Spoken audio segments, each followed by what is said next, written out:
जय हिंद दोस्तों, स्वागत है आप सभी का सीधी बात नो बकवास में। कल हम आपको प्रबंध की परिभाषा बता दिए थे और जो प्रबंध शास्त्रियों के द्वारा परिभाषाएं दी गई हैं उनका एक बार आप रिवीजन करना चाहें तो पुरानी वीडियो में जाकर एक बार फिर से देख सकते हैं।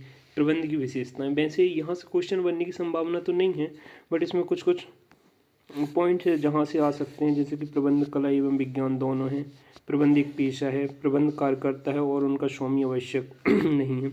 इसको मैं कम्युनिटी गाइडलाइन में डाल दूंगा और इसका आप एक बार स्क्रीनशॉट ले लीजिए, ज़्यादा कुछ खास नहीं है, वन टाइम रीडिंग की करिएगा आप, प्रबंध की विशेषताएं हो जाएंगी। इसके पश्चात जो जरूरी है, 1 मिनट, वो है प्रबंध संबंधी अवधारणाएं। प्रबंध संबंधी अवधारणाओं में आते हैं सबसे पहले थियोहेमन के बारे में हम पहले भी पढ़ चुके हैं। इनने बोला था प्रबंधन क्या है, संज्ञा प्रक्रिया व विधा के रूप में है। ठीक है, थियोहेमन क्या बोलता है, जो प्रबंधन है वो संज्ञा प्रक्रिया विधा के रूप में है। इसको अपन एक कोड भी बना सकते हैं प्रवेश करके। ठीक है, प्राश हो गया प्रक्रिया, वाश हो गया विधा और शास हो गया संज्ञा। फिर इसके पश्चात आते हैं वैज्ञानिक प्रबंधन की अवधारणा। वैज्ञानिक प्रबंधन की अवधारणा किसने दी, F.W. टेलर। कब दी, 20वीं शताब्दी में दी। फिर तीसरा आता है मानव प्रबंधन अवधारणा। मानव प्रबंधन अवधारणा किसने, लॉरेंस ए एप्ली। इससे क्वेश्चन आएगा ही, आप देख लीजिएगा, आगे चल के आप ऑब्जेक्टिव सॉल्व करेंगे तो एक न एक क्वेश्चन इससे मिल ही जाएगा। तो लॉरेंस ए एप्ली ने क्या दी थी, मानव प्रबंधन की अवधारणा। इसके अनुसार क्या है, प्रबंध व्यक्तियों का विकास है, ना कि वस्तुओं का निर्देशन। कर्मचारी प्रशासन ही प्रबंधन है। इसको एप्पल से क्या होता है, विकास होता है किसका, व्यक्तियों के या मानसिक विकास हो सकता है। तो एप्पल से सिर्फ ये याद करना, लॉरेंस एप्पल आप क्या बोलते हैं, प्रबंध व्यक्तियों का विकास है, ना कि वस्तुओं का निर्देशन। कर्मचारी प्रशासन ही प्रबंधन है। इसी के 3 पॉइंट ये दे दिए, प्रबंध व्यक्तियों का विकास है, ना कि वस्तुओं का निर्देशन, कर्मचारी प्रशासन ही प्रबंध है। फिर इसके पश्चात अपन चलते हैं निर्णयन अवधारणा। निर्णयन अवधारणा किसने दी थी, 1 मिनट, निर्णय रॉस मूरे और स्टेलवेंस ने दी थी। ये क्या बोलते हैं, प्रबंधन निर्णय प्रक्रिया है। फिर इसके पश्चात आती है नेतृत्व अवधारणा। नेतृत्व अवधारणा प्रोफेसर क्लॉग। यदि आपको नेतृत्व करना है तो क्लॉक को क्लॉक से रिलेट कर लीजिए, प्रोफेसर क्लॉग ने दी थी। नेतृत्व अवधारणा किसने दी थी, प्रोफेसर क्लॉग। नेतृत्व प्रदान करना ही प्रबंध है। इसके पश्चात बनाते हैं और 6वीं अवधारणा देते हैं हेरल्ड कूंज साहब। इनके अनुसार क्या होता है, प्रबंध संगठित समूह के साथ तथा उसका कार्य निष्पादन की कला ही प्रबंध है। औपचारिक शब्द से हमने पिछली वीडियो में बताया था, औपचारिक शब्द जहाँ भी देखा होगा उसका संबंध किसे, हेरल्ड कूंज से होगा। फिर इसके पश्चात आते हैं 7वें नंबर की जो अवधारणा है वो प्रबंध वही है जो प्रबंध करता है। मतलब ये बेतुकी बात बोल सकते, प्रबंध वही है जो प्रबंध करता है। ये अवधारणा जेम्स लुंडी साहब ने दी थी। इनके अनुसार दूसरे के प्रयत्नों को नियोजित, अभिप्रेत व नियंत्रित करने का कार्य ही प्रबंधन है। फिर 8वीं अवधारणा है निर्देशन की अवधारणा। 9वीं है आर्थिक संसाधन विषयक अवधारणा। आर्थिक संसाधन विषयक अवधारणा हार्विसन व मीयर्स की अवधारणा है। इसके बारे में हम आपको परिभाषा में भी बता दें, आर्थिक संसाधनों से रिलेटेड है हार्विसन व मीयर्स। इसके तहत क्या होता है, उत्पादन होता है, उत्पादन के साधन, एक मानवीय प्रसाधन होते हैं, एक भौतिक प्रसाधन। मानवीय प्रसाधन के अंतर्गत क्या आते हैं, श्रम साहस प्रबंध। भौतिक प्रसाधन के अंदर मशीन, कच्चा माल, पूंजी इत्यादि आते हैं। और प्रणालीगत अवधारणा, संयोगिक अवधारणा, सर्वग्राही या व्यापक अवधारणा। आप एक बार इनको पढ़ लीजिएगा अच्छे से और देख लीजिए, कुछ जो ज़रूरी है वो मैं आपको बताते चल रहा हूँ। बाकी इसके आगे अब जो सबसे ज़्यादा ज़रूरी है वो है प्रबंध के कार्य। यहाँ से एक न एक क्वेश्चन अवश्य बनता है सॉरी। प्रबंध के कार्य हेनरी फ्योल बहुत बड़े प्रबंध शास्त्री साहब हुई हैं। इन्हें आधुनिक प्रबंध का जनक माना जाता है किसको, हेनरी फ्यूल। इनकी बुक आई थी जनरल एंड इंडस्ट्रियल मैनेजमेंट 1916, जिसमें इनने बोला था कि प्रबंध एक वैचारिक ढांचा प्रस्तुत किया गया है। इन्होंने प्रबंध का एक वैचारिक ढांचा प्रस्तुत किया है, किसने, हेनरी फ्यूल ने। और इन्होंने प्रबंधन के 5 कार्य बताए हैं और 14 सिद्धांत दिए हैं। 5 कार्य क्या होते हैं, देखो, पहला है नियोजन, संगठन, आदेशन, समन्वय, नियंत्रण। ये ऐसे याद नहीं होंगे, इसको हम थोड़ा सा रिलेट करते हुए चलते हैं, फिर देखते हैं याद होता है कि जब कोई भी कार्य करना है तो सबसे पहले इसकी प्लानिंग की जाती है, यानी कि नियोजन।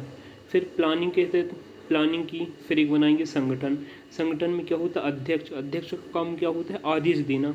वो आदेश देने के बाद क्या होगा, जो अधीनस्थ कर्मचारी रहेंगे उनके मध्य समन्वय बैठा लेगा, फिर उनके बीच नियंत्रण रखेगा। तो इसके तहत इस स्टोरी से अपन इसको याद कर सकते हैं। पहला क्या हो गया, नियोजन हो गया, दूसरा संगठन हो गया, तीसरा आदेशन, चौथा समन्वय, पांचवा नियंत्रण। ठीक है, हेनरी फ्यूल ने 5 कार्य बताए हैं, कौन सा, नियोजन, संगठन, आदेशन, समन्वय, नियंत्रण। फिर इसके बाद आते हैं अपन लूथर गुलिक। लूथर गुलिक एवं उर्वरक, इनने पोस्ट कर्व सिद्धांत दिया है। लूथर गुलिक एंड उर्वरक ने कौन सा, पोस्ट कर्व सिद्धांत दिया, जिसके तहत सिद्धांत प्रबंधन के कितने कार्य हैं, 7 कार्य हैं। प्रबंधन के 7 कार्य। पोस्ट कर्व, इसको याद करने की ज़रूरत नहीं है, पोस्ट कर्व से ही निकल आते हैं। पी से प्लानिंग हो जाता है, ओ से ऑर्गेनाइजेशन, संगठन हो गया, एस से स्टाफिंग, नियुक्तिकरण हो गया, डी से ड्राफ्टिंग, निर्देशन, सी से कोऑर्डिनेशन, समन्वय, आर से रिपोर्टिंग, प्रतिवेदन, बी से बजटिंग। लूथर गुलिक एवं उर्वरक ने पोस्ट कर्व सिद्धांत दिया, जिसके तहत 7 कार्य हैं, क्या, planning, organisation, staffing, directing, coordination, reporting, budgeting. फिर इसके पश्चात हेरल्ड स्मिथ ने कौन सा सूत्र दिया, POIM। पी से प्लानिंग, ओ से ऑर्गेनाइजेशन, आई से इंटीग्रेशन, एम से मेजरमेंट। हेरल्ड स्मिथ साहब क्या बोलते हैं, POIM, प्लानिंग, संगठन, इंटीग्रेशन, मापन। फिर इसके पश्चात एक और अपने जो दर्शन शास्त्री जी हैं, मेनार्ड वर्गर को थोड़ा सा रिलेट कर लेते हैं अपन। मेनार्ड वर्गर, देखो, बर्गर में 3 वर्ड, मेनार्ड में 3 वर्ड, तो कितने कार बनाएगा, 3। अब बर्गर खाते हैं तो बर्गर अजीब व गरीब रहता है, ठीक, उसको खाने में तो प्रॉब्लम होती है, तो उसको खाने से पहले एक योजना बनानी पड़ती है दिमाग में, ठीक है। योजना बनाओ, फिर उसको क्रियान्वयन करो, बर्गर को क्रियान्वयन करो, फिर खाने के बाद हाथ मुँह सब गंदा हो जाता है, तो फिर उसकी समीक्षा की जाती है, ठीक है। तो मेनार्ड और वर्गर साहब ने क्या दिए, 3 कार्य बताए हैं कि पहले क्या करो, नियोजन करो, क्रियान्वयन करो, समीक्षा करो। फिर इसके पश्चात चलते हैं कून्स और ओडेनल। कून्स और ओडेनल क्या बोलते हैं, 5 कार्य बताते हैं। इसी तरह क्या बोलता है, नियोजन, संगठन, नियुक्तिकरण, नेतृत्व, नियंत्रण। कून्स ओडेनल कितने, 5 कार्य बताते हैं, ठीक है। और इसके पश्चात हम देखो, इतने दर्शन शास्त्रियों को दिए गए कार्यों के अलावा एक सार रूप से निकाला गया। तो सार रूप से प्रबंध के 5 आधारभूत कार्य हैं। सबसे पहले नियोजन कीजिए, संगठन कीजिए, नियुक्तिकरण, निर्देशन, नियंत्रण। अब इसका ओवरव्यू एक बार और देख लेते हैं अपन अच्छे से, यहाँ से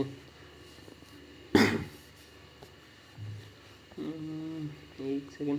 प्रबंध, हेनरी फ्यूल कितना बोलेगा, फा से 5 भी बोल सकते हैं, एफ से 5 का प्रोनाउंसिएशन हो रहा ना अपना, एफ से, तो हेनरी फ्यूल सब पे क्या बताएंगे, 5 कार्य। सबसे पहले क्या, किसी भी कार्य को करने के लिए नियोजन करो, संगठन बनाओ, आदेशन बनाओ, समन्वय, नियंत्रण, ठीक है। इनकी बुक को याद रख लो, जनरल एंड इंडस्ट्रियल मैनेजमेंट, कब आई, 1916 में। आधुनिक प्रबंध का जनक माना जाना किसको, हेनरी फ्यूल को।